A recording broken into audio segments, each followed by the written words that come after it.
So I try not to hop on every single MÖRK BORG type game that comes out. I really try to hand select the ones that I think are doing some really cool things with that whole system, that kind of give it a unique spin and just aren't kind of like copy and paste, and I think this is another one of those projects. Of course, we had Pirate Borg and Luke on a few months ago talking about Pirate Borg. I feel like this game, Castaway, is very much in that whole spirit. And I think if you love what Luke did there, you're going to love what Dalton and Matt have done with this Castaway game. I'm going to remind folks that if you're interested in anything that we're talking about tonight, check out the Kickstarter link in the description of this video. They've got a really cool MÖRK BORG core engine island survival Castaway RPG. It's doing some amazing things on Kickstarter. It's gone through all sorts of Kickstarter stretch goals. There's even like a Gmless mode that they just barely unlocked before we went live. So stick around. We're going to be talking Castaway with Monomyth Games.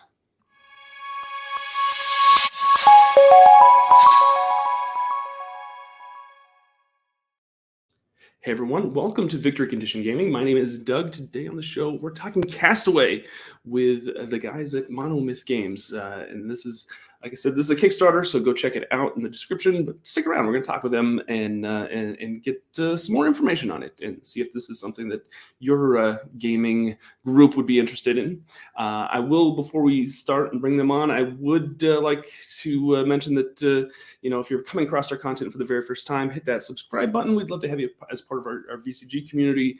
We focus on all sorts of tabletop games, and we try to help promote all sorts of cool tabletop RPG projects like Castaway here. And also, if you are backing Castaway on Kickstarter, hit that like button down below and let me know. And we'd love to hear that you're backing some incredible, talented guys like Matt and Dalton. So without further ado, let's bring them on, since that's who you're here to talk to and hear from. So let's bring on Matt and Dalton from Monomyth Games. Guys, thank you so much for coming on and chatting with us tonight. Yeah, thank you so much, Doug. Absolutely. Thank you. Yeah, absolutely. Guy, congratulations, first of all, on the Kickstarter success. This is a really, really cool project that you've got going on here, this Castaway game. How long has this been in development? Because it looks really, really polished on Kickstarter. Well, I mean, Dalton's awesome, and we owe all the look and feel of the book, the design, that professional edge to him for sure. We've been kicking the idea around since probably January last year. We were playing MÖRK BORG. I had gotten really into MÖRK BORG, and then I passed the book off to Dalton because he was in my play group for some other games. We were running like a Pokemon homebrew.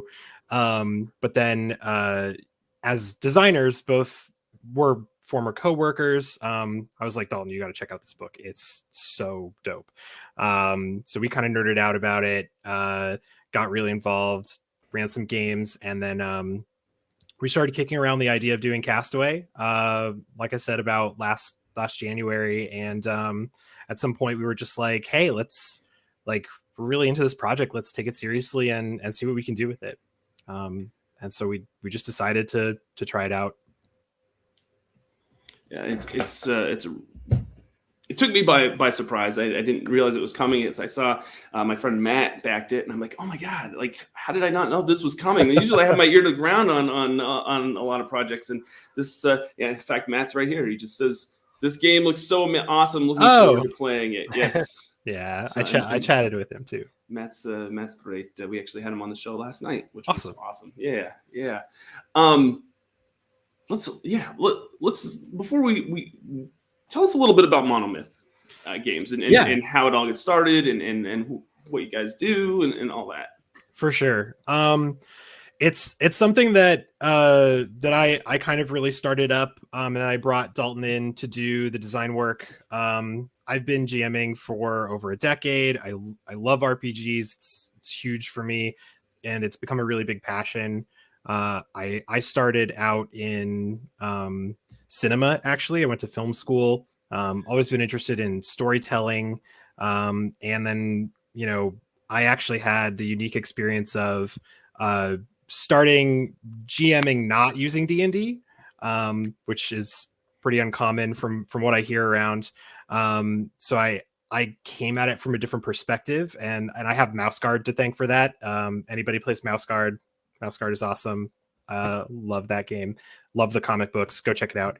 And there was something about that game for me, and then a lot of the other games that I started playing, where they were so tailored to their specific world, their characters, and the story that was going on within that realm, and the mechanics backed that up and really kind of brought you into a more immersive experience. And it felt dramatic and immersive. And then, when I started thinking about what I wanted to do past where I was in my career at the time, really wanted to start writing RPGs, and that was something I wanted to capture. And that's really what I've tried to put into Monomyth. The objective is to really create immersive storytelling, make something that's unique and different, that isn't just another role-playing game. We're not trying to make a D&D killer. We're not, focused on like generic fantasy. We want to do something that's niche and that's going to provide you with that genre experience, right? And I think that's like the filmmaking side of it that I'm coming at from is, if we're going to do noir, let's do noir. If we're going to do survival, let's do it. And back that up with our mechanics and the vibe and the feel of everything. We want it to be, it's an experience, it's a ride, and it's curated and tailored, right? So that was the objective going in, and will be the objective for all of our games. And then that really started, I have an awesome community. My friends, all the way back from high school who played games, they write, do homebrews. They're all great people. And I learned a lot from them. And then more recently, Dalton and some of my other friends from when I was living back in Portland, Oregon, where Dalton is now. During the pandemic, we all really connected and bonded over playing remote, and supported each other's game designing. And then it just kind of became something real at a certain point, and especially because of the pandemic and people working remote and finding new opportunities, we decided to just say, yeah, let's do it. Let's just pull the trigger. And I love that. I love when people, we've seen this. I've seen this with a few people in a few companies and a few studios in this industry where they didn't take those couple of years that the pandemic kind of hit us hard, to just kind of sit back and watch things go by. They used it to just lock in and, okay, this is what we want to do. I've got time to do it. Let's do this. And I tell you what, I love that. I love, because, the difference between, successful people is just the fact that you take the initiative to do it. And I love the fact that you took that time and just kind of locked in and like, okay, we're going to do this now. And I think that's awesome. I love seeing that in this industry, and that you see that from a lot of folks that work and try to, or that publish games. And so yeah, no, for sure. And I think that there's also this attitude that's changing where, this stuff it's more accessible and it's more accepted to do something outside of the box, especially now. Sure. And if you have the opportunity, like trust yourself, try it. I mean, that's what we're doing here. I mean, we set our goals low because we didn't know what was going to happen, and it's already kind of running away from us. And, it's not like something crazy, but it's for us, it feels that way. I think every time we pass another mile marker, Dalton and I are texting each other like, did you see what happened? Like, oh my God. That's awesome. So if you're a designer out there, you're doing something different, whatever it is, like give it a shot and try it and trust yourself, because I know it took me a long time to get there, to believe that, you know, my stuff was good enough. But I also have a really supportive community, friends and family and stuff. So, you know, but just like trust yourself and go for it. I love that. I love that.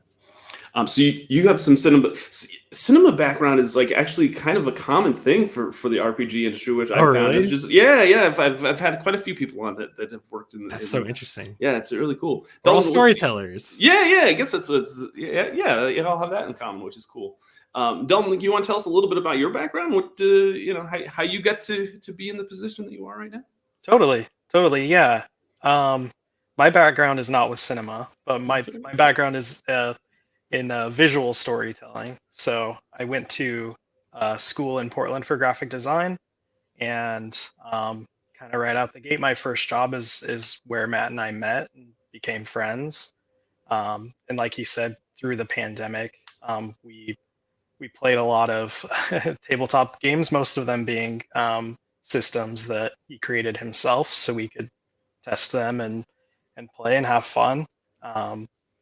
And yeah, I mean, through that is really how we got connected and became, you know, a part of Monomyth together. And yeah, I'm really excited for what the future brings and what that looks like. That's awesome. So this is a Castaway. You know, you're stranded on a desert island, and it's a Mork Borg engine game. Like, it uses those same bones and you know, for the whole the structure of the game. The one thing that I have a question for is, right, all of these like successful Mork Borg, you know, engine games, I call them, I guess, have some sort of tweak to the rules, or they've changed something here or there to kind of fit what they're going for with the setting and with the tone of their game. What have you guys changed with Castaway that kind of makes it a little bit more different than Mork Borg? Yeah, absolutely. So there are a lot of changes and add-ons. I guess not so many changes as there are add-ons. The Mork Borg system is great. It's, you know, it's that essential sort of OSR, you know, rule stripped down. You're leaving a lot of room for the GM to adjudicate and make things happen off the cuff. And we wanted to keep that for sure. But I think one of the beautiful things about Mork Borg is, because of that, you also have so much room to create. There's so much design space to play with. And because the system is so flexible for the GM to adjudicate, it's actually like, I don't want to say it's easy, but it's very accessible for you to create those new things. So one of the things we focused on in the design was trying to really feel that idea that you're surviving, right? So that was really the first question was, okay, you're stranded. Like, let's think about this. What are the things that change this setting that are not normal for a classic fantasy or something like that? And it was really that concept of debilitating effects, right? You have to deal with being hungry. You have to deal with being tired, right? You have low energy. You need to get water. How do we make these things matter to the players? And also not crush them under it, right? And that was, I think, the hardest thing for us to balance. So the main thing that we did was add a fatigue system. So that part is sort of reflected from the morale system, actually. We had started with all of these other crazy things. We did, like, you know, energy points and stuff like that, and it was horrible. It did not work well. And we had lots of episodes of testing where it's very frustrating. But finally we settled on this idea that basically you make fatigue checks the same sort of way that you might morale check. So your fatigue goes up or down, kind of depending on how well you're equipped to rest and recuperate. If you're, you know, eating, drinking water, you have a lower fatigue meter. And as that goes up, if you fail tasks, the GM can essentially apply that as a penalty, right? Like let's say you want to there's a lake or something, you want to swim across it, and you roll your strength or agility check to try to get across the lake, and the GM can basically say, okay, like I'm going to let you get across the lake. You missed by like maybe 2 points on that die roll. It was a 12, you got a 10. Let's just make you do a fatigue check, right? And so you'll roll 2d6 just like you do with morale in the Mörk Borg system. And if you fail that check, your fatigue will get bumped up, so that becomes more difficult in the future to get over that number. And then for the rest of the day until you take a rest, difficulty increases. So anything else you want to do, climb a tree, gather coconuts, like make a spear, whatever it is, will just become harder. And at some point, things will become so hard that you gotta go to sleep. And then that's where our whole camp and resting system comes in. So the other really important thing we thought for this theme, you got to build a camp, you need shelter, right? And then you want that to matter. You don't want it to just be like, oh yeah, I'll rest, like roll your D6 to recover health, or your D4, whatever it is. It's got to be important because it's tough to survive out in the elements, right? You're never going to have an inn. You can't have a comfortable bed unless you make it.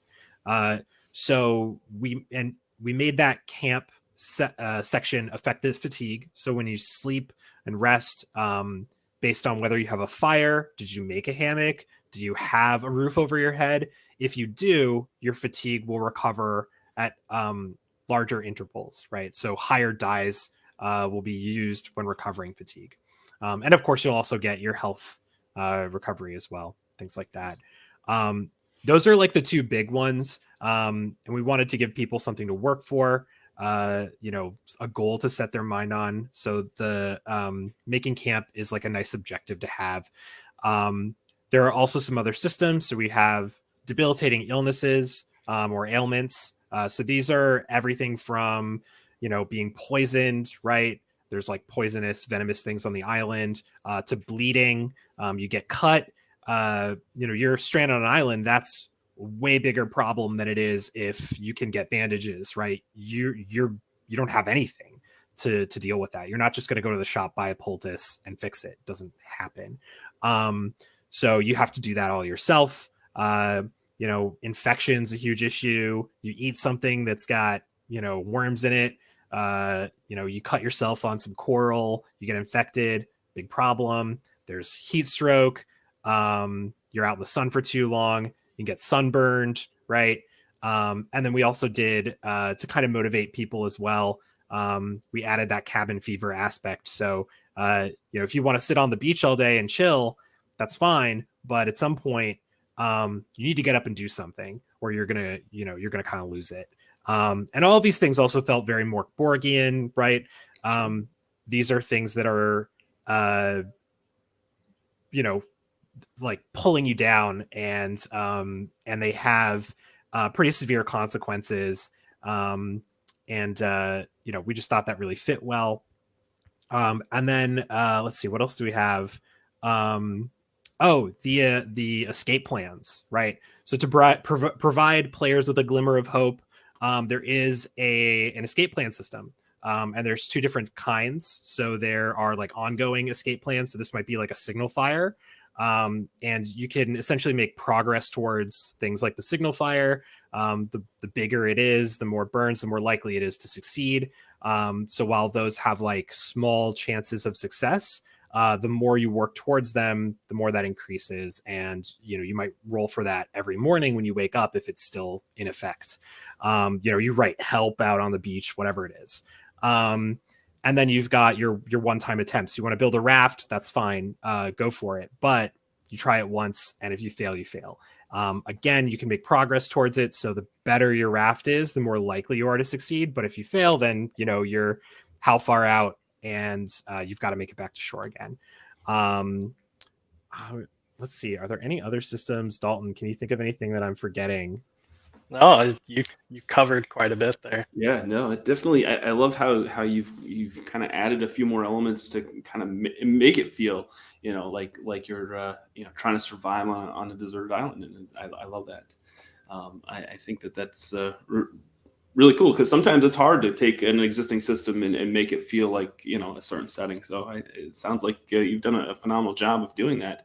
The other thing that I was going to ask, and this is probably a Dalton question, is, and I kind of alluded to this a little bit at the top of the show, where like Mörk Borg has its own like look and feel, and like when you open that book, you kind of know what you're signing up for as soon as you open those pages. And Totally. flip through a couple pages, and we see a lot of folks that try to just, and this isn't a knock to them by any means, so please don't take this as a negative, but like they basically just try to copy that. Sure. And that's totally fine, because that's what people are used to when they're looking at Mörk Borg.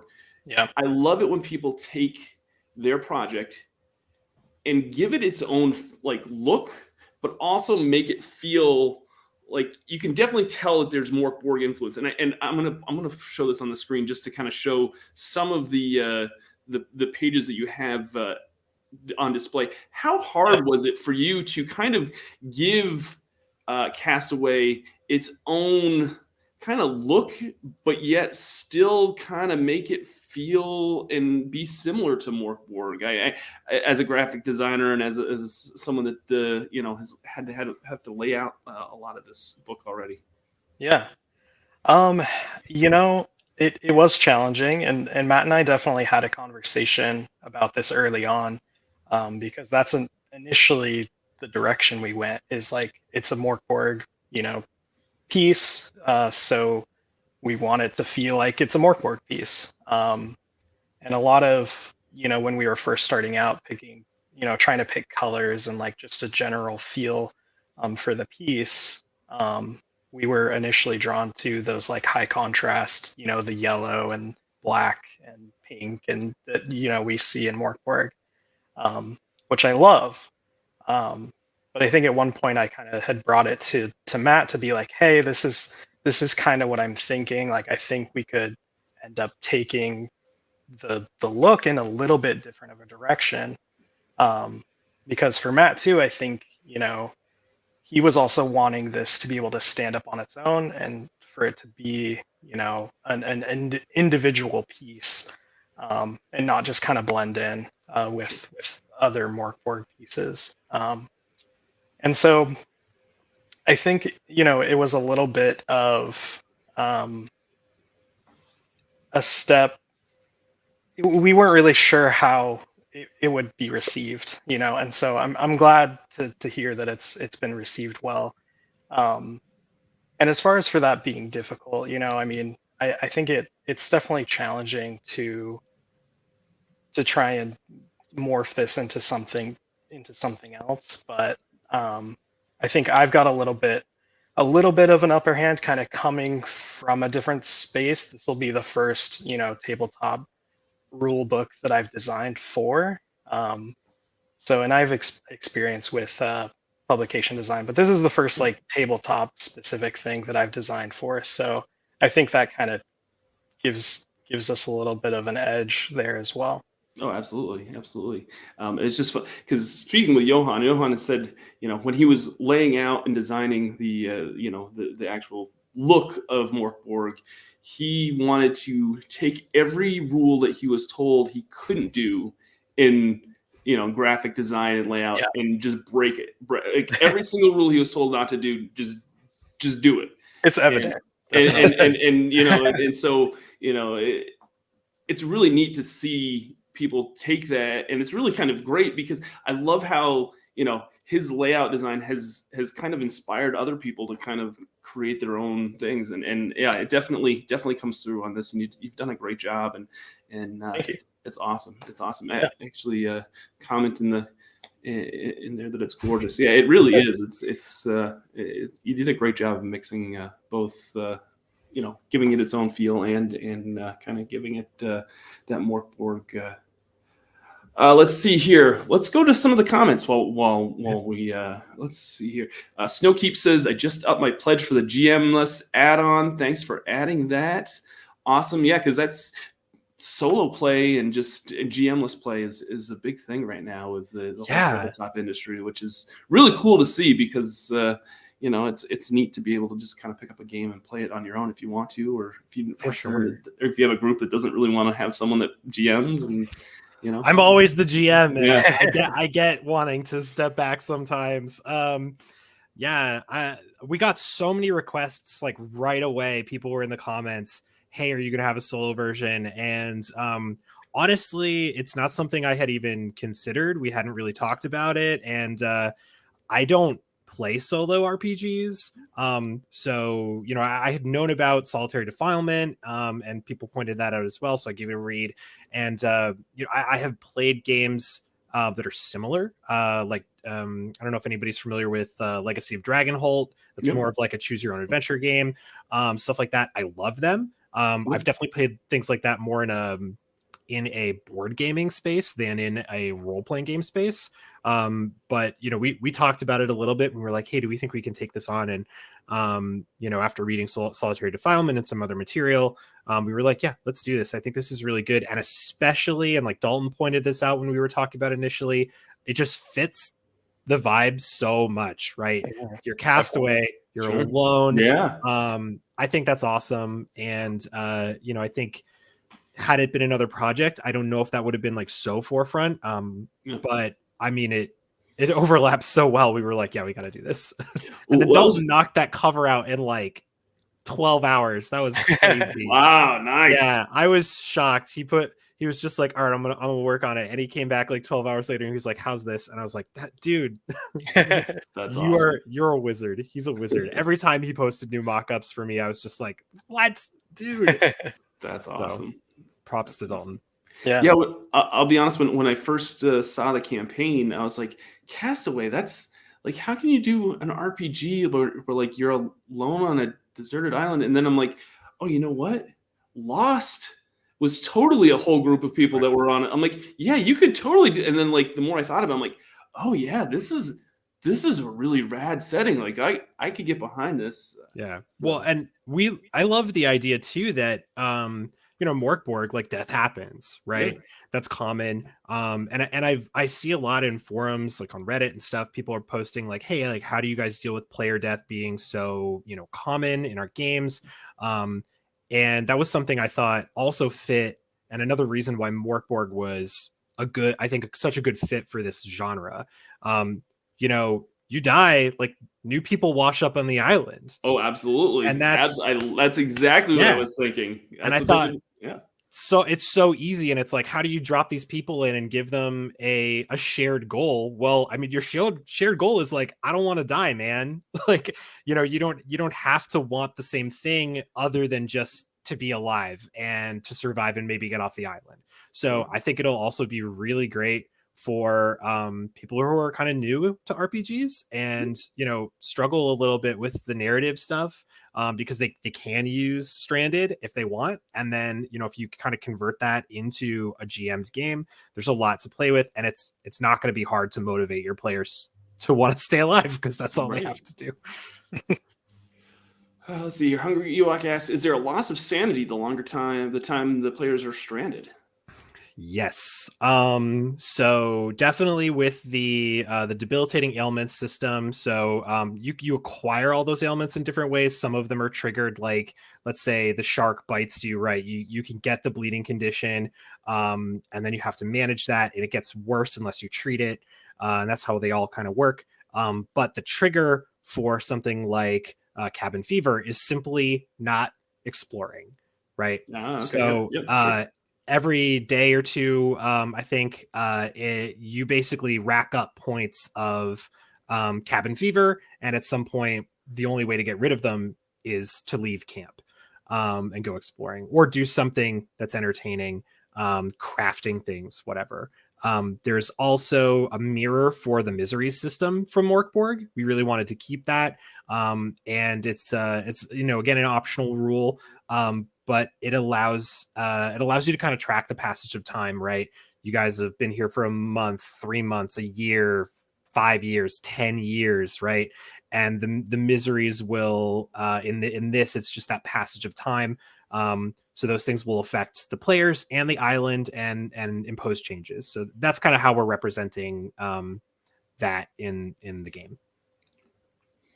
Mr. Wire asks, "Hi Matt and Dalton, congrats on Castaway.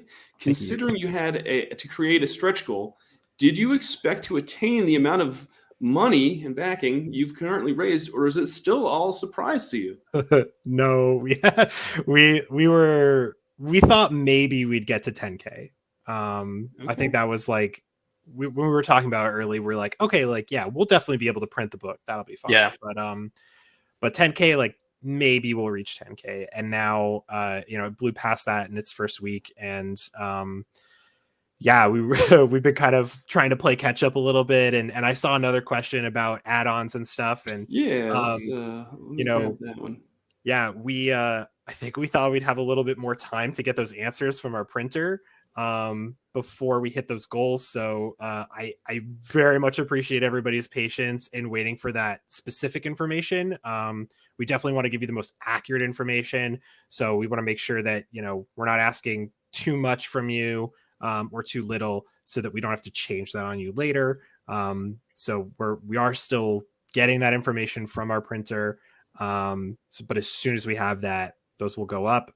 You can already add, of course, both scenes, stranded and things that go bump. So those are available. That was I actually did that because Nice. $7. That's come on. I mean, if you're gonna back, that's another little extra on top of it. It's October. Yeah, exactly. Let's see here. Taylor says 12K on Kickstarter. That's epic. Congratulations, Matt and Dalton. Thank you. They're not done yet. They still got some time left. So, I know. Yeah, plenty of we'll time. see. We just posted the special edition stretch goal. Yeah, I saw that. It's out there because we need it to be. But if we can get there, I think it'll be rad. We have some really cool options with our publisher to do like a nice library edition. So that's very cool. Fingers crossed. Absolutely. What's the setting, time frame, / genre? Modern day, 1800s, Mork Borgish fantasy, i.e. a volleyball for a friend or a pig's bladder? I like that. Yeah. I think we wanted to keep it a little vague, so that if you wanted to easily translate it, you could. If you want to do that like Gilligan's Island vibe, you want to have a stranded, Disney cruise liner or something, like go for it. We definitely thought about it more, I think, in that Robinson Crusoe kind of, age of exploration era, which is why I think it'll work really well with Pirate Borg or something like that. We're definitely including some things like flintlock weapons. They could be easily translated, of course, swords and stuff, but a lot of the stuff will be things you can find on the island. Anything that's really time related is only stuff that might wash up on shore. And I think a lot of that's vague enough to it's a compass or, something like that. So, sure. Let's see here. How will this transition? There's a transition from Pirate Borg once my ship gets wrecked. I'm sure that there's probably a way to do it. Let's see here. Yeah, the style looks really good, and it looks like it'll be easy to clearly read to. I'm assuming that you lose some sort of ship combat in Pirate Borg, you're going right to Castaway, and you're washing up on shore and using it switching from one game to the next if you need to. The beginning. The beginning of the book, the character creation is that you wash up on shore. So I think it would translate really well. Like as soon as you get wrecked, you just start those characters and you can bring over everything from your Pirate Borg characters. That'll work. It's still essentially the same core system. Arista Rose, I guess, Bass, back for 2 copies for our household. So excited for this. Congrats to Matt and Dalton. Thank you so much. Awesome. The Cabin Fever makes me think of the video game The Long Dark. Any chance that was an influence? I have not played The Long Dark. Have you played it, Dalton? I haven't either. I have played a lot of like those survival crafting games and stuff like that. So that has played a little bit of Influence, but I haven't played the Long Dark now. Matt says it makes me think of Muppet Treasure Island. That was an influence. Yes, 100%. heavy influence. I think I actually listened to Love Power a bunch, the credit song for Muppet Treasure Island while I was writing. And I definitely watched it a few times. That's awesome. Plan on using this in conjunction with Pirate Borg after a scum is marooned. I love it. That's Awesome. exactly. Yeah. As soon as I saw this project, that's exactly what I thought. Let's talk a little bit about virtual tabletop platforms, because that's a big part of this industry. It's grown tremendously over the last couple of years because of everything that's gone on. Do you have any plans on having some sort of virtual tabletop support? Any way for folks to play this on some sort of platform at all? I guess that's my question for both of you guys.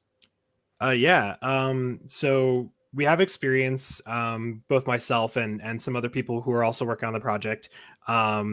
Lexington is our wonderful character sheet crafter and coder in specifically Roll20. So we unlock that as a stretch goal.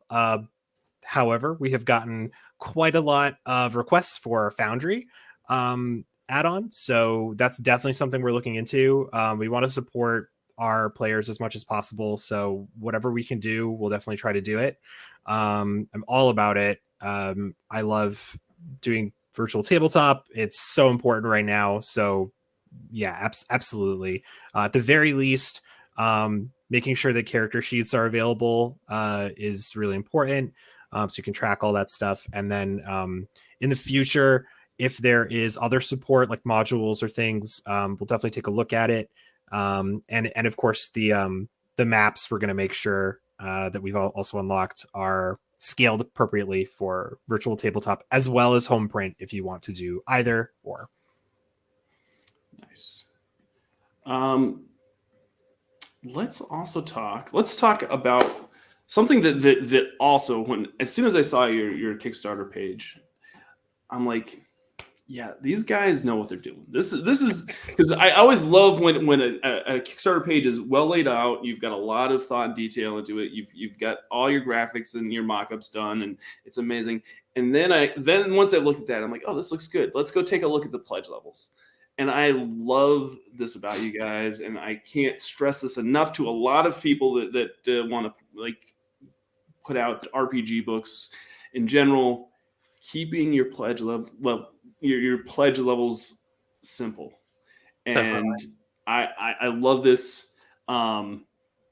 Lexington, hey, sorry, Lexington's in the chat, so.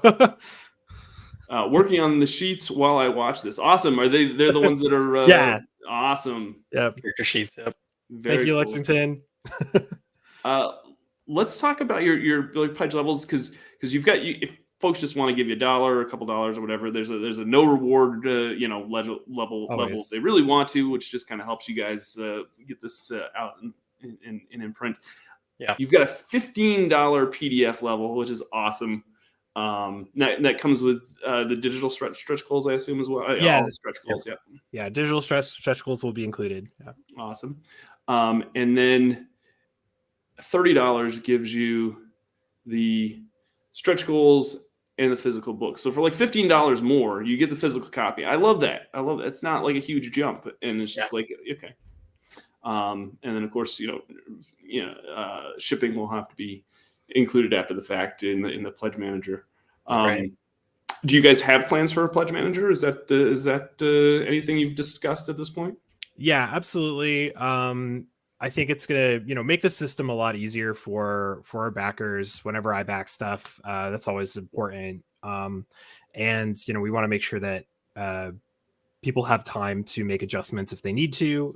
We understand life happens. We also understand that sometimes you fire and forget these things. You're like, yeah, I backed it. And then, you're out for a while and you come back and you're like, oh, hey, there's more stuff I want. Sure. So that's important. And being our first Kickstarter, we've seen, I've personally backed Kickstarters that have had trouble with shipping, other things coming up after the fact. And I didn't want to undercut anybody on that, and I didn't want to overcharge anybody on that. So for all of our outside US backers, I think it's really important to make sure that we just have like accurate information for you. So that'll be part of the pledge manager. And as we've said, if there are problems, we can't get copies to you, we're happy to roll back to digital copies to make sure you still get what we can get you. But yeah, no, absolutely pledge manager, and any add-ons will be available there for sure. Awesome. Can you elaborate on the misery mechanic? I'm thinking deserted island, 1-1 to 1 hurricane, 2-2 volcanic eruption, etc. Yeah. So we do actually have a weather system also. That's cool. Which Dalton did the mock-ups for. You can see it, and the weather kind of slides back and forth every day while you're there. So hurricanes are included in the weather system, but with the misery mechanic, things like a volcanic eruption could occur, or something more devastating on the island, or there's also definitely spooky stuff.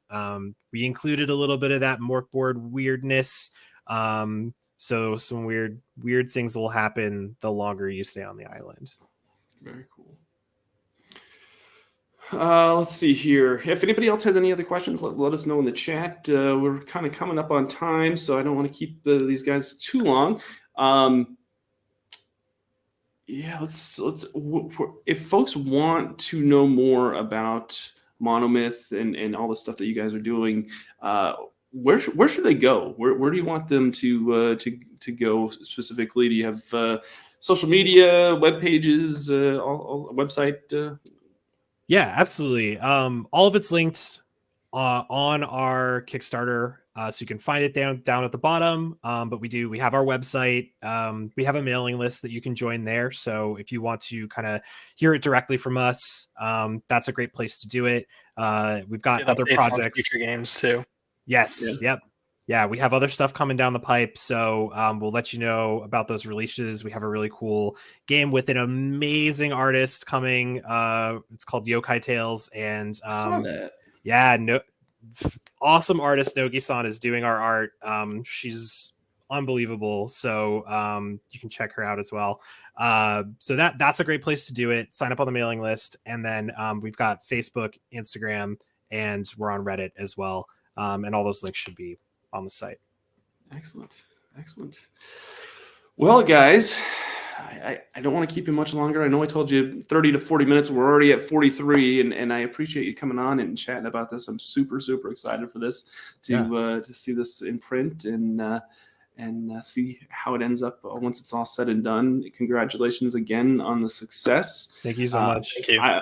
I will just mention to everybody, if you've backed this and Kickstarter and you're excited about it, feel free to share this video with whoever you think might be interested in it as well, because I feel like there should be thousands of more folks that should be excited about this, because I'm super excited about it as well, and I think it's going to do rather well for these guys, and hopefully you'll be going back to that printer for second printings, third printings, fourth, all those more printings after the initial printing. So absolutely, cool. Yeah. So, thanks so much for having us on again. It's been awesome, and this is the first time we got to do something like this, so that's really cool. Thank you. Hopefully, this is just one of many more that you'll be on for. How about that? Be glad to have you on. I'm super excited about what y'all are doing, and I wish you much success and things. So. When we have new stuff coming down the pipe, we'll definitely hit you up. And if anybody else has more questions, feel free to message us on Kickstarter. Happy to answer anything, post comments. We try to check them pretty frequently. So awesome. I will mention that if you're watching this after the fact, if the Kickstarter is over, I will put a link to the pledge manager. So if you want to back it or hop on after the fact, you'll be able to. So. Please let me know in the comments if you do, because that would be awesome. I'd love to hear if you're as excited as I am for this project. All right, folks, that's going to do it for this session. Thank you to Matt and Dalton one more time. Thank you to everybody that joined us live. Remember, winning shouldn't be the only victory condition when you get to the table. We'll see you next time. Bye now. Thanks, everyone. Bye, everybody. Thanks so much for watching this video. If you would be so kind, make sure you hit that like, comment, and subscribe, all the YouTube jazz that we're supposed to do here. It really is greatly appreciated. And if you'd like to support us more, you can check us out on Patreon. Just go to patreon.com/VictoryConditionGaming. We have all sorts of Patreon perks, and it definitely helps support our show.